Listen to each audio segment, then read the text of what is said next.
वांगी हे सांगलीच्या कडेगाव तालुक्यातील एक महत्त्वाचं गाव। वांगीला 3600 हेक्टर इतकं सर्वाधिक क्षेत्र असून वांगीकर उत्तम शेती करतात। ऊसासह अनेक देशी विदेशी पिकांचे प्रयोग करत मातीत घाम गाळण्याची तयारी असणारे इथे अनेक शेतकरी आहेत। यापैकीच ऊस शेतीसारख्या शाश्वत उत्पन्नाचा स्रोत सोडून माळरानावर शेवंती फुलवत भरघोस नफा कमावणाऱ्या कष्टकरी प्रकाश गुरव यांची यशोगाथा पाहूयात या व्हिडिओतून। मी प्रकाश वसंत गुरु, राहणार वांगी, तालुका कडेगाव, जिल्हा सांगली।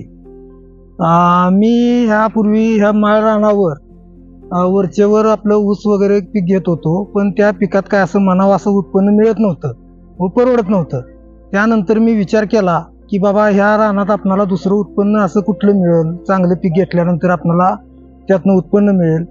तर मी आमचा पालीगावचा बादशाह अक्षय इंजेकर हा वरचेवर हा पीक शेवंतीचं पीक घेतो। तर त्याला मी विचारल्यानंतर त्याला म्हटलं आपल्या तिथं हे येईल का? तर त्याला बाबा कसं कसं काय, तर त्याच्या मार्गदर्शनाखाली बऱ्यापैकी मी ही लागण केली।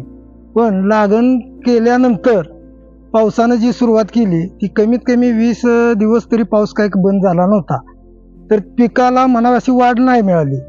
नंतर पिकाला आम्ही औषधं वगैरे फवारण्या हे करून वरच्यावर औषध सोडून बऱ्यापैकी वाढ करून आणली व आता त्याला उत्पन्न बी तसं बऱ्यापैकी मिळायला लागले। पण ह्या पिकाला तसं वातावरण पोषक चांगलं मिळालं तर हे भरपूर उंच झाड येतं आणि ह्याला उत्पन्न बी भरपूर मिळतं। पण त्या पावसाअभावी ह्या वेळेस आम्हाला म्हणावं अशी वाढ झालेली नाही, तरी बी बरी झाल्या, असं काय म्हणजे तोटा होणार असं काय नाही। तरी आता हा या झाडांना कमीत कमी 6 ते 7 टन माल कुठं जात नाही, हा माल 100% तेवढा निघणार।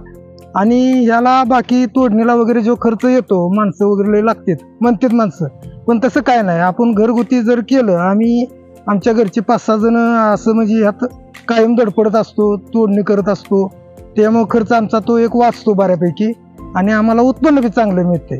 मार्केटचं म्हणशीला तर मार्केटला दर आला तर 30 रुपये वर बी येतो आणि वाढला तर 200 रुपये वर बी जातो। आणि जर सर्वसाधारण आपण कमी जास्त धरलं तर 80 ते 90 रुपये आपल्याला किलो मागं भाव मिळतो। आणि हा भाव मिळाल्यानंतर सर्वसाधारण आपण सगळं खर्च वगैरे केला, वजा वगैरे केलं तर आपल्याला 6 ते 7 लाख रुपये यातून 100% मिळतात। प्रकाश गुरव आपल्या परिवारासह शेवंती फुलशेतीचं व्यवस्थापन करतायत। खत व्यवस्थापन व कीड नियंत्रणासाठी वेळोवेळी भाच्याचा सल्ला त्यांना मिळतोय।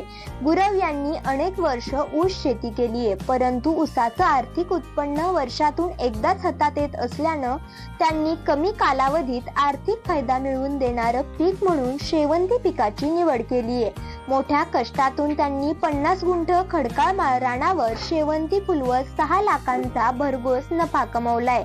धाडसानं पीक बदल करत गुरव परिवारानं जीवापाड कष्ट करून फुलवलेली शेवंती अनेक शेतकऱ्यांसाठी आदर्श ठरते आहे। लोकल 18 साठी सांगलीहून प्रीती।